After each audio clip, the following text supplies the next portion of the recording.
హైదరాబాద్ పేరు వినగానే గుర్తొచ్చేది నిజాం రాజుల పాలనే. State Bank of Hyderabad, Osmania University, Niloufer Hospital ఇలా అనేక సంస్థలు ప్రారంభించారు. అయితే నీలోఫర్ హాస్పిటల్ వెనక ఉన్నది నిజాం రాజు కాదు, రాణి. అసలు ఆ రాణి ఎవరు?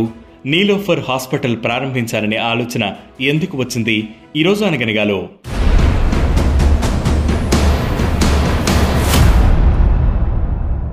దశాబ్దాలుగా ఎంతో మందికి వైద్య సేవలు అందిస్తున్న నీలోఫర్ ఆసుపత్రి వెనుక ఓ కథ ఉంది. 1931లో హైదరాబాద్ రాజు 7వ నిజాం మీర్ ఉస్మాన్ అలీ ఖాన్ కుమారుడు ప్రిన్స్ మొజాంజాహి అప్పటి టర్కీ రాజు కుమార్తె బేగం సాహిబా నీలోఫర్ ఖానుం సుల్తానా ఫర్హత్ ను పెళ్లి చేసుకున్నారు.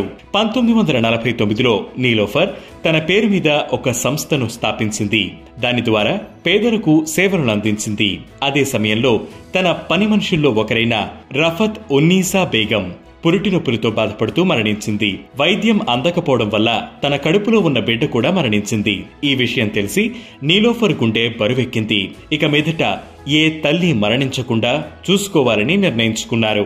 వైద్య సదుపాయాలు సరిగ్గా లేకపోవడం వల్ల తలెత్తే సమస్యల గురించి తమ మామ నిజాం మీర్ ఉస్మాన్ అలీ ఖాన్ కు వివరించారు. నీలోఫర్ అభ్యర్థనను పరిశీలించిన నిజాం రాజు మహిళలు, పిల్లల కోసం ఆసుపత్రి నిర్మించాలని నిర్ణయించారు. ఈ విషయాన్ని నీలోఫర్ కు చెప్పి హైదరాబాద్ లోని రెడ్ హిల్స్ ప్రాంతంలో 100 పడకలతో ఆసుపత్రి నిర్మాణం స్టార్ట్ చేశారు. 1953లో ఈ ఆసుపత్రిని ప్రారంభించి రాణి పేరు పెట్టారు.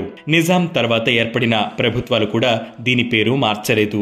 ఇప్పటికీ అలాగే కొనసాగిస్తున్నారు. అప్పటి నుంచి ఇప్పటి వరకు లక్షలాది మందికి నీలోఫర్ ఆసుపత్రి ఊపిరిపోసింది. అయితే ఈ ఆసుపత్రిలో వేల మంది తల్లి బిడ్డలకు పునర్జన్మ ప్రసాదించిన నీలోఫర్ కు సంతానం లేకపోవడం బాధాకరం.